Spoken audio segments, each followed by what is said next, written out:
Wanted to extend a very warm welcome to our fifth anniversary fireside chat. The topic today is creating perfect flow in supply chains. And a rules-based system is only as good as the rules or constraints that you embed in those decision-making algorithms.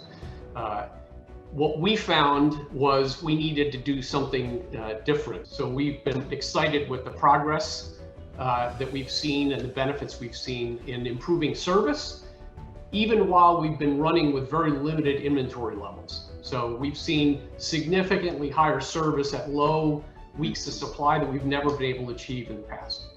It's the speed in which you can make those judgments, and where that gap in having the tools and the visibility and those choices being very action oriented is where we saw the opportunity to move out of some of the legacy processes, systems, and into more of the modern tools that we'll be talking more about today.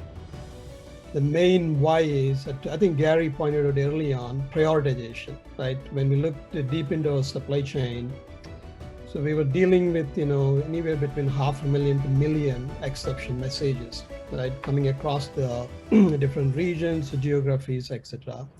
So I think our initial goal was how to prioritize, give focus to the planners. That's where we started our journey. I'll tell you what I was excited about.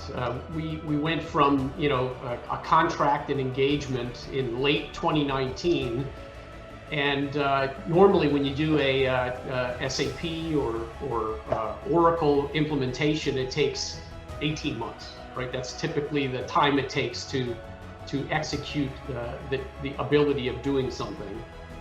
We were ready to go in April. So in 4 months' time, we were ready to engage engines. When you look at the speed of being able to deliver value, I think that was very exciting versus a traditional rules-based implementation.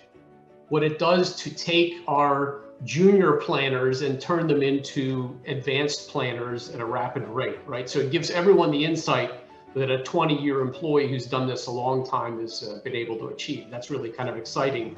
And it's eye-opening to some of our planners and leads to great adoption.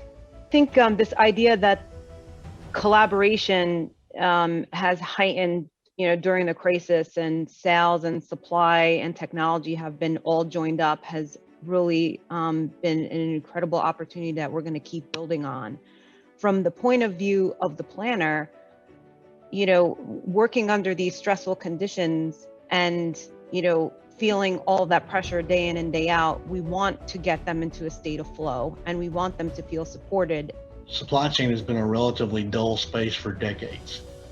And we're in the midst of a technology renaissance. So I think a lot about the renaissance we're in. And I would just encourage people to embrace it and innovate. I mean, everyone agrees that AI is the most consequential technology for supply chain in this century, right? How we can get the most, not just from AI, but also from rapidly increasing number of people who work with it. That is the key. How to center people in the equation.